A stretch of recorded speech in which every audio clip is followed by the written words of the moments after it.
hype. Eu quando ouvi essa palavra, eu logo pensei que era alguma coisa de skate, não tem nome de skate assim, hype. Mas hype, na linguagem da tecnologia e inovação, é o barulho que se faz. Eu tenho uma ideia. Isso é o hype. E daí vem a espuminha do chopp quando desce, e daí vem a realidade, que é o que se pode fazer. O Brasil, aliás, é exemplo em hype, né? Muitas fotos e pouca nota fiscal, como diz o Michael, das ideias como um todo.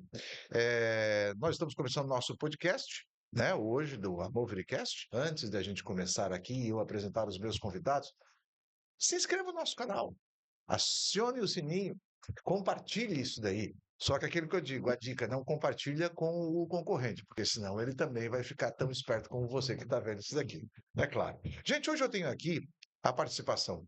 Continua com o Maicon, que é o nosso parceiro, o Maicon que é sócio fundador da Amovery Hub. Nós temos aqui a experiência do Laércio Hard, que também é nosso parceiro aqui de caminhada do podcast.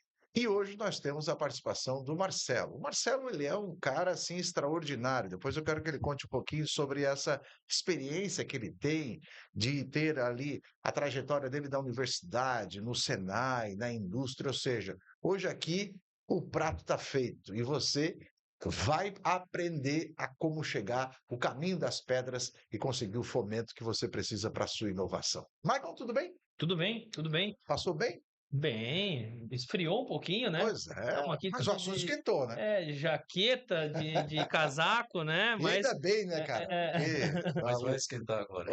agora vai esquentar o o assunto. calor às vezes enjoa. Aliás, que ainda bem que de 3 em 3 meses muda, né? Porque daí a gente Verdade. fica bem. Doutor Laércio, que bom tê-lo aqui de volta. Satisfação minha. Que bom. E hoje nós estamos bem acompanhados, nós três aqui, né? Super bem. Marcelo, como é que tá, Marcelo? Tudo bem, tudo bem. Tudo sob Prazer estar controle? aqui com vocês e é uma grata satisfação, né, poder participar aqui, ser convidado por você, pelo Maicon, para participar desse podcast. Deixa eu pedir para que você fale um pouquinho da sua experiência. Você já passou em universidade, Senai, indústria? Conta para nós aqui um pouquinho.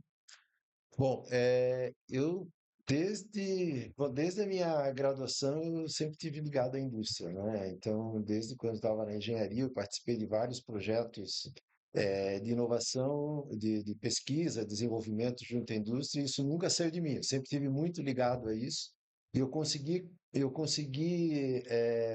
traçar uma jornada, uma trajetória, claro que com seus altos e baixos, né? Porque fazer isso no Brasil, como você falou, às vezes não é muito fácil, né?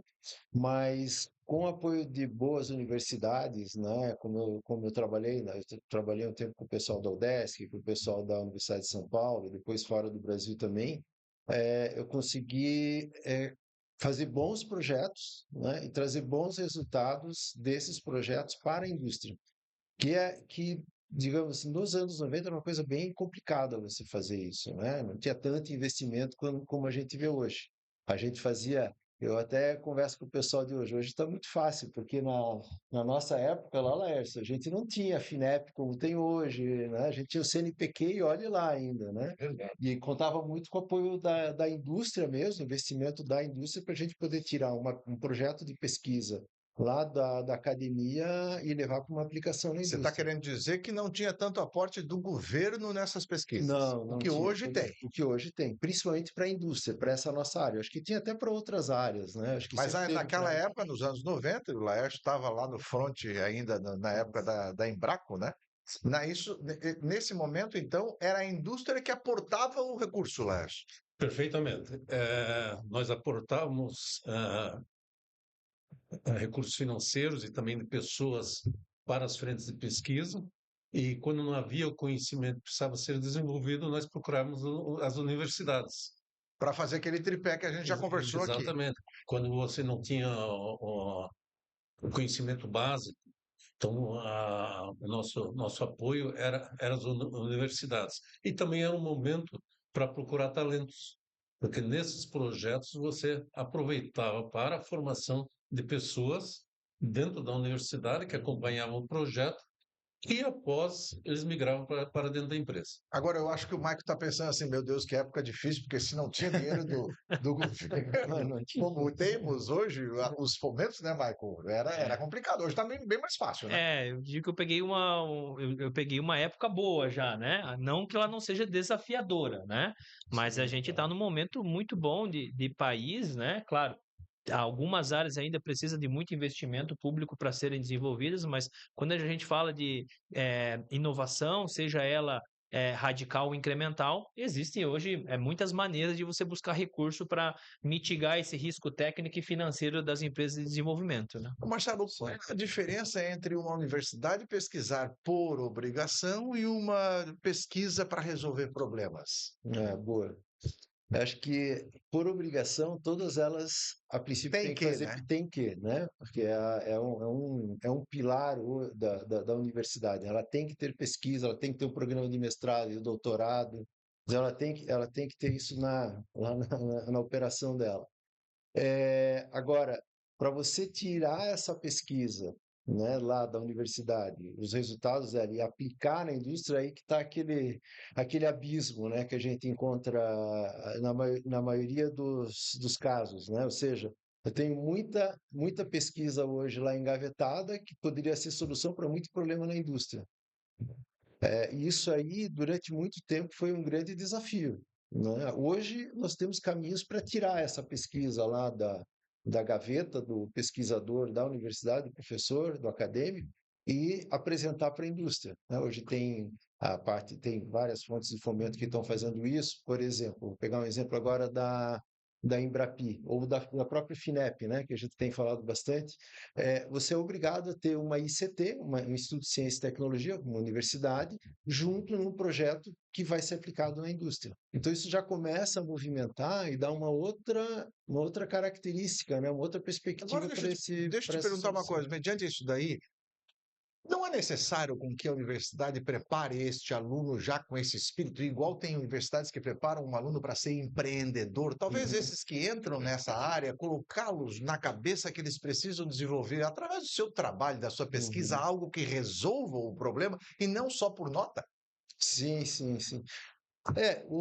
Se a gente falar da pesquisa básica, né, que é como você falou, é necessário, né, a gente tem que ter, né, Laércio, para poder Cumprir desenvolver. currículo, né? co- É, Do aluno, eu estou falando do aluno, né? aham, Às vezes ele tem que cumprir currículo e faz qualquer coisa, mas aham, talvez se o professor começar a mostrar que, olha, tua pesquisa pode resolver alguma coisa, ao invés de sim. cumprir currículo, o aluno se antene para algo que resolva, né? Sim, sim, sim, sim. Isso tem alguns programas dentro da universidade. Se o pessoal da graduação estiver nos escutando agora, né, e não conhece ainda, mas tem programas de iniciação científica, inclusive com bolsa de estudo, com às vezes, né, fomento da própria universidade para que esse aluno desenvolva projetos de pesquisa. E muito ligado a realmente a pesquisa do professor orientador, que provavelmente deve estar ligado a alguma solução para a indústria. Isso acontece muito na área de engenharia, né? Nas engenharias a gente vê muito isso já, né? Você pega as grandes universidades brasileiras aí, tem programas para fomentar o empreendedorismo com a pesquisa. E agora, se você for para áreas mais básicas, às vezes você não consegue ver isso porque o nome já fala, é pesquisa básica, é para física, química, né? Então eles estão realmente pesquisando lá uma coisa, uma solução, né? Uma coisa que está muito embrionária ainda e que não tem uma perspectiva de aplicação, às vezes, para a indústria no curto prazo, né? Um material novo que se desenvolve, algum medicamento novo que desenvolve que ainda está em fase de teste. Então, tem algumas coisas assim que ainda não, Lércio, na tua experiência não lá avançaram. tocando todos esses projetos, vocês tinham claro isso, que era importante a participação de um professor de engenharia, por exemplo, de uma universidade, envolvido com a empresa para que tenha esse canal de ligação e talvez aí uma solução? Essa questão, na minha experiência, na empresa que eu trabalhei, já estava no DNA da empresa.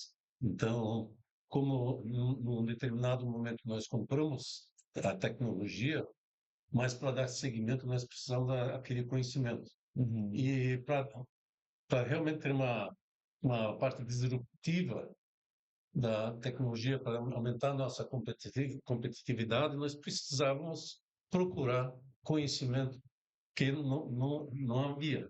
E aí nós contratamos as universidades e trabalhamos junto. Então tínhamos uma visão bem clara e de forma continuada o trabalho junto com universidades, centros de pesquisa, se prolongaram por mais de 30 anos e continuam hoje. Você está percebendo da importância que tem as universidades nesse contexto de inovação e tecnologia, falando da empresa. E quando eu falo de empresa, você faturar mais. Agora, Michael, deixa eu te perguntar uma coisa.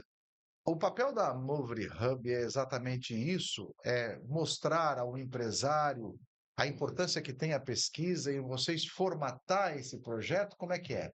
Eu acho que Onde é que entra a Movery Hub? esse é um dos nossos papéis, mas o principal que a gente busca na Movery Hub é justamente conectar a necessidade desse nosso parceiro, empresa, indústria, com uma solução que muitas vezes já está sendo desenvolvida pela universidade ou ela tem a competência para desenvolver, né? E principalmente nesse aspecto, quando a gente fala de projeto de inovação, de desenvolvimento, tem algo que é muito é quase um tabu entre universidade e empresa, que é a propriedade intelectual, né? E nesse aspecto a gente busca sempre achar o melhor caminho e o bom senso das partes, né? Porque aquilo como a gente já tinha falado um pouquinho no programa anterior, é que existe um receio muitas vezes da indústria, né? De que se ela vai compartilhar a ideia dela de projeto, alguém vai roubar dela, né? Lá na universidade. E quando a Aquele gente... negócio assim, a ideia é minha. Isso, Se eu né? passar para a universidade, vou perder a ideia. Só que são papéis totalmente diferentes, né? Não é função da universidade lançar um produto no mercado, né? Quem lança no mercado é quem tem o mercado, né? Que é a empresa, a indústria, né? É função da universidade desenvolver, né? Achar os caminhos, a solução técnica para viabilizar aquele projeto, aquele desenvolvimento. Então, quando a gente fala de propriedade intelectual, tem uma coisa muito, muito básica que o pessoal para na primeira conversa. Titularidade. Para quem que vai pertencer essa propriedade intelectual se o dia sair, né? E aí, às vezes você fica lá 5 meses, 6 meses, um ano discutindo para quem vai pertencer aquela titularidade daquela E patente. para quem vai ser?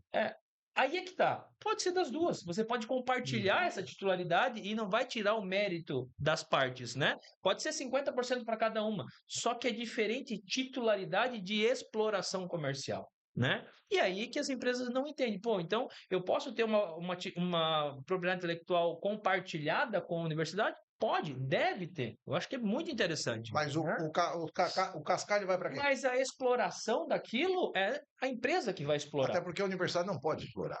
É isso. Então, comercialmente, quem vai vender a solução no mercado vai ser a empresa. Ah, Maico, mas a universidade ganha o que com isso? Além dela ganhar o fomento, o recurso para desenvolver a pesquisa, às vezes para colocar um equipamento no laboratório que ela não tinha, ela também pode ganhar royalties. Né? É um ganha-ganha. E é isso que as empresas, às vezes, elas esquecem de olhar, ou muitas vezes elas não sabem, é desconhecimento mesmo, que a propriedade intelectual ela não precisa ser um tabu no início do projeto, né? Às vezes a propriedade intelectual ela surge e aquela tecnologia ela nem vai virar um produto. E aí você vai deixar de desenvolver e aprender porque está discutindo propriedade intelectual nesse momento, então é algo que vai ser daqui 2 anos, 5 anos, 10 anos que você vai discutir, né? Então a gente busca principalmente desmistificar esse tabu que tem entre a universidade e a empresa. A gente ajudou a empresa, inclusive, a criar a política de propriedade intelectual entre ela e a universidade para você conseguir viabilizar os projetos. Trazendo para cá, um casal vai fazer um filho e estão discutindo antes de gerar o filho se o menino ou a menina vai dizer primeiro papai ou mamãe. Né? Mais ou menos por aí. Mais ou menos isso daí. Marcelo, isso acontece no dia a dia? Acontece.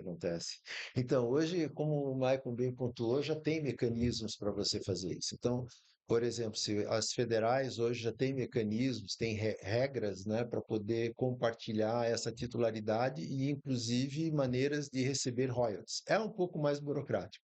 Mas eu posso falar agora um pouquinho do Instituto Senai de Inovação, eu estava até agora faz pouco tempo, e lá já tem regras para isso. Inclusive, acho que foi esse ano que passou agora, os primeiros royalties que o Senai de Santa Catarina recebeu foi devido a um projeto de inovação que saiu aqui de Joinville, que é um desses projetos grandes que eles têm com a Petrobras.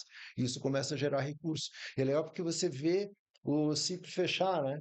Você Aham. saiu lá de uma pesquisa básica na área de Desenvolveu a robótica, de pesquisa. desenvolvimento, você aplicou aquilo na indústria, você abriu um processo de licenciamento com uma indústria grande de petróleo, aí esse processo de licenciamento ele foi incorporado por uma outra empresa que vai prestar serviço para as petroleiras, para essas grandes indústrias, e está pagando royalties para o Senai e para a Petrobras, ou enfim, para quem participou do Cara, deixa eu projeto. perguntar uma coisa para ti. Tem empresário sentado em cima de uma mina de ouro e não percebe? Ah, tem. Essa Hã? É semana o a que gente mais viu tem, né? alguns aqui mais tem. Aham. Ó, abre Qual, o olho, cara. Eu tô qual que é esse? falando. Aí acho que vale até, nessa tua provocação, que a gente dá um exemplo, né? Um Uhum. exemplo bem figurativo, mas que existe. Aquele empresário que tira o dinheiro do bolso e investe em inovação. Pô, a gente vai visitar, o cara já tem equipamento às vezes pronto, um negócio Tirou do fantástico. suor. Não tem no Brasil, às vezes é o primeiro que vai ser fabricado, né, Michael? E aí a gente vê assim, poxa, mas isso aqui Poderia ele não ser. precisava ter tirado do bolso, que é o dinheiro mais caro, né, que o empresário tem. Concorda comigo, Lécio? É Exatamente. aquele dinheiro que ele tira da carteira dele, né? Que ele ganhou com muito suor, e aí ele vai lá e tem e financia o próprio projeto. Por isso a importância de ter a Movery Hub nesse processo, porque eles vão indicando esses caminhos da pedra. Agora me diz uma coisa, como os órgãos FINEP, Embrapa, BNDES, CNPq avaliam esses projetos? Tem uma série de regramentos, né? Então é importante, quando você está antes ainda, né, escrevendo esses projetos, você dá uma boa lida, além do edital, dá uma boa lida no manual. Né? Então cada um deles tem uma outra, tem da Embrapi, tem da FINEP, tem do CNPq, para você conhecer bem como que esse projeto é avaliado. O importante é você realmente enfatizar o que está tendo de inovação, qual que é o diferencial do teu projeto.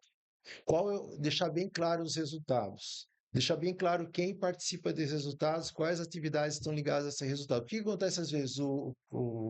Quem escreve o projeto, muitas vezes, não faz esse link e as coisas não têm nexo. Então, eu já avaliei alguns projetos e fica o negócio sem pé nem cabeça. Então, tem resultados excelentes, só que eu não consigo enxergar na descrição do projeto como que ele está chegando naqueles resultados. Então, quando isso chega para um ad hoc, para um avaliador ad hoc, que é um avaliador convidado, ele não conhece a sua empresa, ele não sabe quem é o Marcelo, Ele está quem é o vendo que está no Michael, o papel. Laércio, ele está vendo o que está no É papel, o ele juiz, eu vai olho o que seguir está nos autos. exatamente, dissesse bem. Ele vai avaliar o que está ali, e a partir dali que ele vai tirar a conclusão dele, né? Então, é muito importante essa parte da redação Ô, do Michael, projeto. é por isso que tem muitas empresas que são reprovadas mesmo tendo ideias boas? A maioria são reprovados com ideias ou projetos excelentes, né? Porque é preciso ter um método, né? Você tem que ter uma lógica mínima para você detalhar um projeto, né? Então, a gente chama do storytelling, né? Você precisa contar a história, de onde que vem aquele projeto, o que que ele conversa com a tua estratégia, qual que é o problema que ele está resolvendo a nível de Brasil, ou a nível de tecnologia que não existe no mercado ainda, quais são os resultados que aquele projeto pode trazer para a empresa, né, para o cidadão, para o país. Então, você precisa ter uma lógica na escrita do projeto, porque é como o Marcelo mesmo aqui falou, quem está do outro lado não conhece da tua empresa e não conhece do teu projeto. Ele precisa olhar para uma descrição de projeto que minimamente ele entenda o que é o desafio tecnológico e como que você vai desenvolver esse projeto. Ô, Laércio, como é que eu posso transformar uma dor operacional exatamente num projeto mensurável, num projeto que vai acontecer e financiado por um dinheiro desse? É, todo projeto tem a ideação. Uhum. Então, você tem que começar precisamente discutindo quais são os teus objetivos, onde que você quer chegar, qual é o teu nível de conhecimento que você procura. E, uma vez estabelecido isso, você tem que entender também como isso trabalha junto com o planejamento estratégico da tua empresa. Então, você precisa entender todos os fatores que envolvem esse projeto e onde que você quer chegar. O que acontece é que muitas vezes existe resistência à inovação. Uhum. Então, eu já sei fazer. Ninguém é dono da palavra. Então, você percebe isso na condução de um projeto, as resistências que tem. Essas E resistências muitas vezes vêm daquelas empresas que ainda têm os fundadores no processo e não preparam a sucessão? nem sempre. Existem empresas que são familiares e que iniciaram os seus negócios e com, com uma administração bem aberta. Uhum. Outras, nem tanto. Então, existem os dois casos. Mas hoje em dia, essa questão já está sendo superada. Os empreendedores, mesmo familiares, entendem para o crescimento você precisa inovar, você precisa chegar antes. Porque existe também, às vezes, resistências internas. Então, às vezes, a própria gestão interna das empresas entendem que não vai haver uma agregação de valor ou enxergam isso como uma dificuldade para o trabalho diário deles. E isso E tem que muitas ser vezes, por não ter ciência de como fazer, pensa que é o tirar o dinheiro do bolso de um investimento que Exato. muitas vezes pode ser fomentado, né? Uhum. exatamente, e muitas vezes não se entende como se faz essa transição também da pesquisa básica para a conversão do projeto. Uhum. Então, vamos fazer pesquisa básica. Bom, pesquisa básica tem uma linha de financiamento. A conversão daquelas ideias em produtos é um outro programa de financiamento que a maioria também tem competências. Então, o processo ele pode ser fomentado desde o início, sem ser necessária a pesquisa básica, a pesquisa pré-aplicada e sua conversão. Gente, eu queria que você que está gostando, se inscreva no nosso canal. Toda semana a gente está colocando aqui um episódio novo falando sobre inovação e tecnologia, mostrando para você que é possível andar sobre as pedras sem escorregar para alcançar o objetivo. Então se inscreva no canal, acione o sininho, cada vez que chegar o episódio novo você vai ser aí notificado. O Marcelo, deixa eu perguntar assim, qual o exemplo prático de uma empresa que possa captar recurso, né? Uhum. O que tu acha assim, alguma coisa prática para que isto eles possam saber estruturar a narrativa técnica do Uhum. projeto? Uhum. Bom, vamos pensar numa empresa que tem que, por exemplo, fazer uma coisa que acontece corriqueiramente, que é fazer uma mudança no seu produto, uma melhoria, né? Essa melhoria, né, ela pode ser considerada uma inovação. Então, vale aí uma análise, né? Aí o pessoal da Mobile tem capacidade para isso, junto com todos os especialistas que estão contribuindo nesses processos, para ver o quanto que aquele projeto é passível de uma inovação. Então, esse é um ponto. Então, eu vou fazer uma modificação, eu vou ter que ter uma planta piloto, por exemplo, para poder testar aquele produto, né? Então, vou usar um novo material, né, para poder melhorar as condições tribológicas daquele produto. Tribologia que eu falo é resistência ao desgaste, né? Eh, essas novas características que você vai agregar a esse produto, isso já é uma inovação. Não é uma inovação disruptiva, muitas vezes, mas é uma inovação incremental, né, que daí é passível, sim, de financiamento. Aí vocês entram nisso daí e ajudam a empresa a fazer essa leitura, Mike? Com certeza. Eu acho que o principal ponto nosso o nosso objetivo é identificar quais são as características desse desafio que se enquadram como inovação, porque às vezes não se enquadra como inovação e a gente tem que ser muito claro para a empresa, né? Então, ó, eu preciso trocar um equipamento porque eu preciso aumentar a minha produtividade. Qual que é o teu desafio aqui? Né? O que você vai desenvolver diferente aqui que vai te trazer uma melhoria de produto, de qualidade, de processo, uma inteligência? Se eu não conseguir identificar isso no projeto, eu tenho que ser muito claro com ele e falar: olha só, essa parte do projeto a gente não consegue colocar como inovação. Então, quando a gente E faz esse. todo esse cuidado que eles fazem, aí vem o analisador ad hoc que você falou e que Isso, ele tá que ali já bem, não entra pedra lisa, né? isso. Exatamente. Escorregar. E o outro aspecto em relação a isso é que quando a gente olha para o projeto e vê o desafio, a gente precisa deixar isso de forma muito clara no projeto, né? Então a gente tem todo um estudo de um trabalho junto com a empresa para a gente identificar o que realmente são as fases do projeto e os desafios tecnológicos que ela vai ter dentro daquele desenvolvimento. Por que isso é importante? Porque na hora da análise do projeto, você vai ganhar pontuação de acordo com os requisitos técnicos do edital. Muitas empresas são reprovadas justamente porque não leem o edital, né? Então, assim, Aquilo que ele falou, tem que ler o edital e o manual. exatamente. Então, a Ali gente tá tudo claro ali. Tá tudo claro, tá tudo escrito. A gente vai pegar cada aspecto desse projeto e vai fazer ele ser potencializado o máximo possível para quem esteja lá do outro lado consiga enxergar que realmente é um projeto de inovação.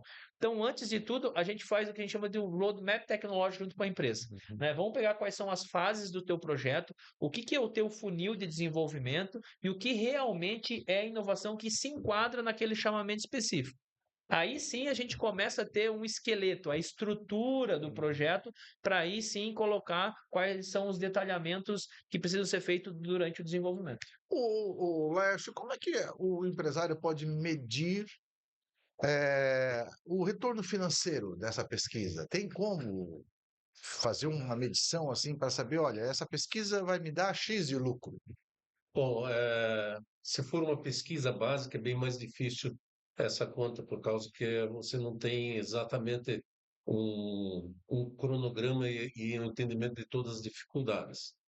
Mas numa pesquisa aplicada, você tem análise dos retornos dos investimentos e, obviamente, você tem conhecimento das condições de mercado, mudanças que vai haver no mercado, o que vai trazer esse produto em termos de agregação de valor, e isso você tem maneiras de mensurar. E a resposta a isso, sim, há maneiras de você mensurar isso e precificar. E esse é o trabalho da gestão. Marcelo, o Brasil tem uma coisa, cara, a gente vê muita foto de ideias novas, né? Vamos fazer uma foto, daí tem lá a manchete lá, resolve tudo. Isso não sai da prateleira, como diz o Michael, não vira nota fiscal. É o hyper e a realidade, né? O que acontece no Brasil, Marcelo? Acho que isso não é só no Brasil, né? Mas vamos lá, vamos pegar o nosso ecossistema aqui, né? Pelo menos é o que a gente vê bastante, né? A gente vê uma série de protótipos, que a gente chama de projetos pilotos, né?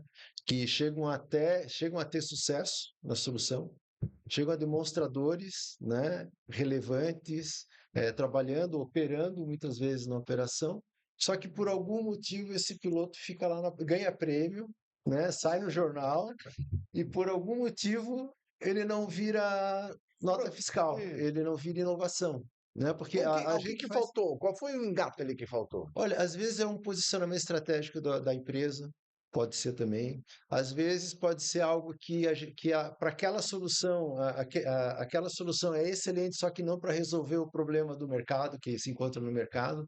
Então, o que falta, talvez seja uma. Aí acho que o Lécio pode falar até melhor do que eu. O que falta, às vezes, é você realmente definir o problema que você vai resolver e validar esse problema. Será que esse problema realmente existe? Né? Pô, eu sou melhor aqui em construção de robôs para plataforma de petróleo, melhor em aplicações, né, de laser para a indústria de manufatura aditiva, etc. Mas essa solução aqui serve para o problema que o mercado está enfrentando hoje? Ou só para mim, né? Ou só para mim, ou às vezes o investimento inicial é muito alto e não escala, né? Eu vou te dar um exemplo eu lembro quando saíram os processos de usinagem ultra rápida, alta velocidade, eram equipamentos caríssimos. A gente só via isso aí em laboratório, né? Hoje, você vai na maioria das ferramentarias aqui de Joinville, Já tem. né? Aquele CNC da vida lá, Exato. aquelas... Naquela época, o negócio ficou realmente na prateleira, ficou alguns anos na prateleira isso, né? A mesma coisa, né? Materiais também que desenvolveram alguns anos atrás, que estão lá na prateleira. Uma hora talvez saia da prateleira, mas é um cuidado que aí o investidor, né, tem que ter, as empresas têm que ter, é justamente essa, né? Para não criar aquele museu, né, de pilotos lá, uma série de soluções maravilhosas, mas que não conseguiram aplicar na prática. Só para complementar, e ter apetite ao risco. Muitas empresas não têm o apetite ao risco entre aspas, medo. Uhum. Medo de liderar. Então, as grandes empresas que têm crescimento, que têm crescimento de market share de mercado, elas têm apetite ao risco. Você não pode investir no absolutamente certo. Você tem que ter uma margem não de aposta, mas de que aquele teu projeto desenvolvido está bem estruturado, está bem equilibrado e que você vai liderar isso no mercado. Chegar depois é fácil.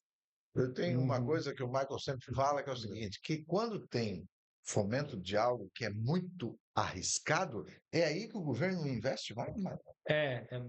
Nesse aspecto é importante a gente é, é, esclarecer alguns pontos do que é esse projeto, né? O desafio, né?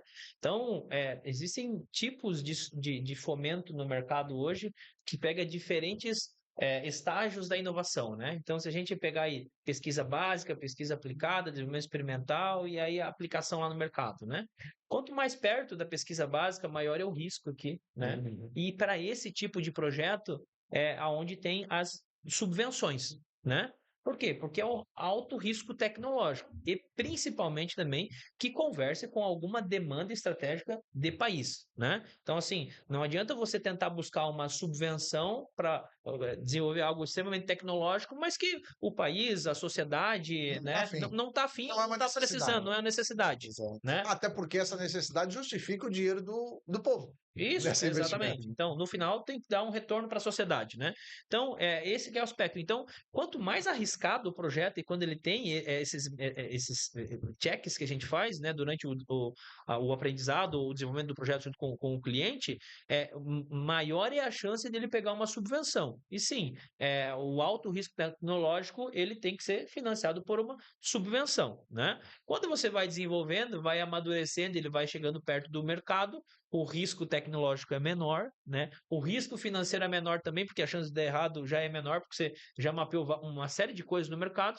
E aí tem o financiamento, né? Que é o crédito subsidiado, que você vai ter que pagar isso em algum momento, mas longo prazo, né? Com carência e tudo mais, para que você consiga escalar esse teu produto, tecnologia no mercado. Então, é importante entender a maturidade dos projetos quando você está desenvolvendo um projeto para buscar fomento. Deixa antes de eu fazer a próxima pergunta, até para interagir com o pessoal, quero mandar um abraço para Anne Teixeira. Ela comentou em um outro lá, profissionalismo, competência, o Maicon sempre à frente, inovador, diferenciado, parabéns pelo respeito e admiração. O Maicon aqui tá Tá. fofo, te liga, Tá pô. fora. Também um abraço para o Marcos, né? O Marcos que comentou aqui. É muito legal vocês comentarem aqui, mandarem as suas perguntas até para que a gente possa fazer. Deixa eu mandar um abraço para o Aldo Pavese, também parabenizando o nosso podcast. A Luciane Camilo, Lúcia Camilo, muito obrigado. Deixa eu ver outro aqui. A Hamilton, o Hamilton Cidral, muito obrigado. A Ana Carolina, muito obrigado também pela participação. Aninha Teixeira, dois grandes profissionais, a Movile Group, privilégio Joinville de tê-los na nossa cidade, competência e inovação, ótimos convidados, muito obrigado. A Miriam Tibes, aí sim, tudo vai muito longe. Esses são alguns dos comentários. É legal você se inscrever, dar um like, comentar, porque isso ajuda a plataforma a entregar mais. Porque isso daqui, gente, isso daqui é conhecimento, isso daqui é para você mesmo fazer a diferença. Ô Marcelo, deixa eu te perguntar uma coisa. Como é que pequenas empresas podem iniciar processos de transformação digital? Pequenas empresas, vamos lá.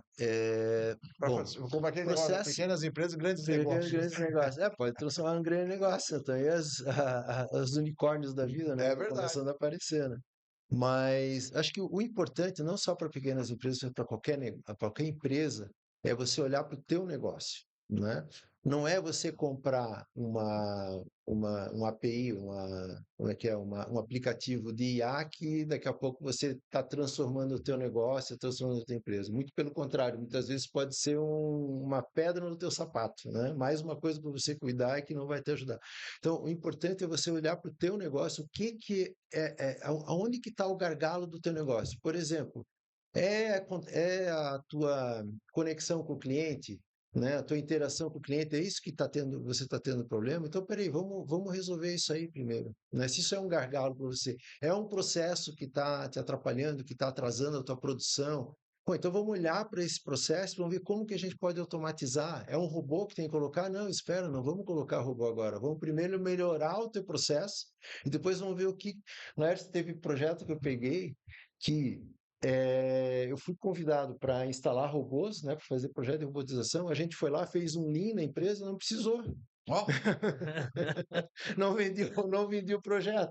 Então, acho e que mas resolveu o eu negócio do resolvi empresário. isso dá credibilidade para quem trabalha na área, né, para o profissional da área, para a engenharia, né, porque você chegar lá, colocar um robô e aquele robô, ao invés de produzir 100 refugos, você tem uma produção que dá, sei lá, 50% do refúgio por hora, você coloca o robô, você vai continuar produzindo esses 50 refugos por hora, só que numa velocidade mais rápida ainda, né? Então, Não resolveu o não problema. resolveu o problema. Então, primeiro tem que olhar para o negócio e depois sim você usar essas ferramentas, né, de transformação digital. Pode ser a robótica, a manufatura aditiva, a parte de cibersegurança, que hoje é um pilar fundamental para essas empresas que estão, né, entrando nessa área da transformação digital, né, transformando o seu negócio pelo digital. Ô, Laércio, na tua experiência aí, muitos projetos desse é bonito no papel, mas daí tu olha assim, aí dá o que ele deu, né? Que ele queria vender robô, mas o que tinha que resolver era analógico ainda. Tem muita coisa, foi assim já, Laércio? Sem dúvida, né? Mas o ponto mais importante é a análise do problema. Você O que me fazer aflige, né? Qual é o meu qual é problema? o teu problema e o que é que precisa resolver. É igual já a gente chega no médico e diz, dói aonde, meu filho? É, Né? Dói aonde? e tirar aquilo que atrapalha. E que Então, às vezes a dor lá nas costas é um problema cardíaco, só pode ser feito através do diagnóstico. Sim, exatamente. sim. Então, essa questão da análise do problema e qualificar os problemas e segmentar eles e procurar uma solução, e aí o produto dessa análise pode ser a robotização ou uma outra solução qualquer. Então, na empresa existe isso. Então, mas a questão, no meu entender, as soluções que tivemos sempre foram baseadas numa análise criteriosa dos problemas. O Michael, comprar, aí eu vou comprar tecnologia muitas vezes, ou implementar tecnologia muitas vezes não é o que é o preciso, né? É, tem aspectos importantes aí, né? De desenvolvimento. A inovação não depende exclusivamente da tecnologia. Não. Eu acho que sim, tem coisas importantes que a gente precisa diagnosticar junto com a empresa. Primeiro, que todo mundo já falou aqui, qual que é a dor? Né? Aonde está doendo mais? Ok. Quais as possíveis soluções para essa dor? Eu preciso desenvolver algo que ainda não existe no mercado ou eu já tenho uma tecnologia no mercado que consegue suprir essa dor? São coisas totalmente diferentes, né? Não quer dizer que você não vai inovar implementando uma tecnologia. Mas se você decidir por desenvolver uma tecnologia própria, você tem que entender o tamanho do risco disso. Né? E qual que vai ser o time do desenvolvimento disso, né? Então, você deixar isso muito claro para dentro da empresa, qual é a necessidade para resolver aquela dor. Se é um desenvolvimento ou é algo que já tem no mercado e às vezes eu consigo fazer uma adaptação, uma tropicalização para a minha necessidade e eu implemento. Então, um desenvolvimento ele é muito mais caro e arriscado. Então, às vezes, você tem um budget, na maioria das vezes as empresas têm um budget restrito para aplicar para projetos, né? E você vai desenvolver algo que tem uma inviabilidade financeira e técnica naquele momento. Então, é importante fazer esse exercício para que a gente consiga enquadrar um projeto de inovação. E aí sim, um projeto de inovação ele é o desafio que a empresa precisa superar, transpor, né? E aí esse desafio ele pode ser um desenvolvimento ou uma implementação de uma tecnologia. Se ela consegue fazer isso sozinha ou precisa de um parceiro, uma universidade de pesquisa para ajudar ela a acelerar ou ser mais assertiva, e o aspecto de quanto que isso vai custar. Né? Então, assim, se o budget ele é restrito, vamos buscar um recurso externo, vamos buscar um fomento, tem financiamento para isso, tem subvenção para isso. Então, é onde a Mobile Hub ela consegue, de alguma forma, separar quais os tipos de desafios que tem no projeto e os tipos de ferramentas que estão disponíveis para estar aplicando aquele projeto. Nós já estamos indo já para o final, mas deixa eu perguntar uma coisa para o Marcelo. Santa Catarina, como é que está no papel, o ecossistema de inovação e tecnologia de Santa Catarina? Que posição que alcança aí, você que tem essa visão de mundo aí? O Santa Catarina hoje, creio que para o nosso país é benchmark em muita coisa, né, na área de inovação, principalmente o ecossistema que se criou, né, isso vem desde a época lá da fundação da CAT, né, acho que agora recentemente completou 25 anos, não E foi isso? Sensacional, né? Parabéns para o pessoal da CAT, e desde então vem se desenvolvendo enormemente. Então, todas essas iniciativas que tiveram lá no passado, hoje, elas deram muitos frutos, né? Desde a fundação do Polo lá na Federal de Santa Catarina, foi parceria com a Embraco na época, outras parcerias que surgiram também na época que foram desenvolvendo, o próprio Ágora, né, em Joinville também é um grande exemplo disso, e isso está atraindo, né, está atraindo não só os empreendedores, o pessoal que quer criar sua startup, quer desenvolver sua ideia, mas os investidores, né? Acho que se conversar com o pessoal do Ágora aqui, você vai ver que tem, volta e meia, tem investidor querendo visitar e conhecer. Então, isso é uma. estamos na Até vitrine. estamos na vitrine, eu acho que estamos muito bem, né? Acho que se eu posso pegar aqui uma fotografia assim de 10 anos para cá, pelo que a gente tem visto em Santa Catarina, deu um grande salto, né, em termos de desenvolvimento.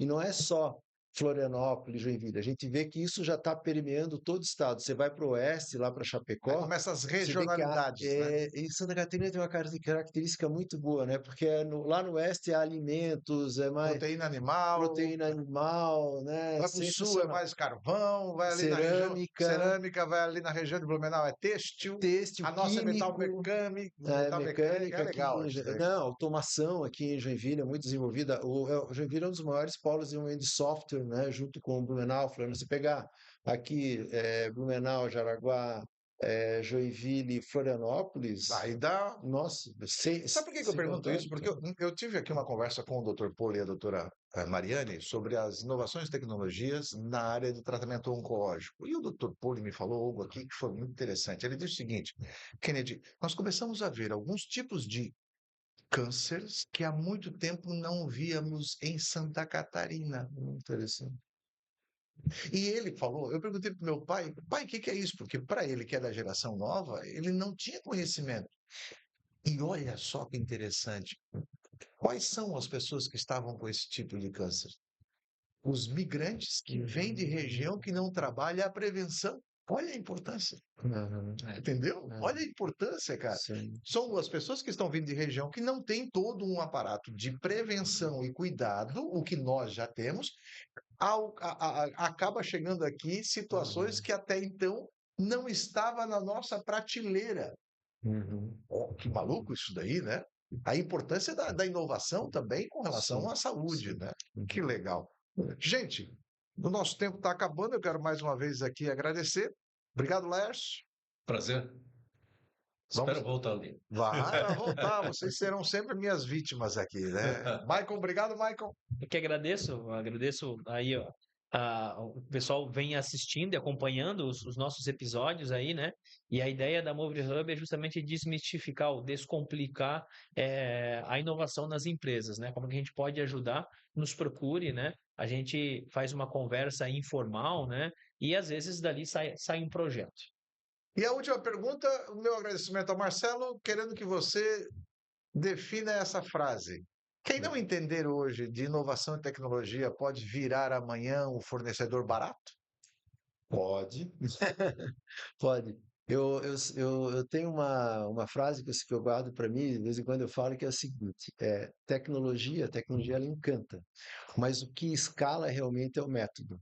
Então vamos cuidar do método, vamos estudar, né? Vamos ver como fazer isso que o Lécio falou, vamos estudar o problema, vamos ver o que está acontecendo para poder escalar. E aí ela não é que ela vai ficar barata, ela é escalável e pode dar grandes retornos aí para o empresário. Obrigado, Marcelão. Imagina. Gente, está vendo a importância que você tem? Quando você aciona, por exemplo, o pessoal da Movery Hub, são esses aqui, ó, experiências de sobra para fazer com que você tenha sucesso naquilo que pretende. Eu sei que você pretende. Você pretende ganhar dinheiro e a gente te ajuda a isso daí. né? Eu acho que essa é a grande visão do empresário, né? Ganhar dinheiro. E eu que fui a vida inteira do público, o nosso ganhar dinheiro do público era atender pessoas. Mas da vida privada é ganhar dinheiro. Claro que automaticamente você acaba fazendo o benefício, trazendo benefício não só para o teu trabalhador, para o teu parceiro, para o funcionário, para a vida da empresa, mas também para as pessoas que usam. Mais uma vez, muito obrigado a todos. A gente volta na próxima semana com mais um episódio do Amovricast. Nós temos aqui um único objetivo: é fazer de uma linguagem acessível, fácil, para ajudar você a buscar um cascalho de fomento. Tá bom? Obrigado mais uma vez. Valeu. Tchau, gente. Valeu, pessoal.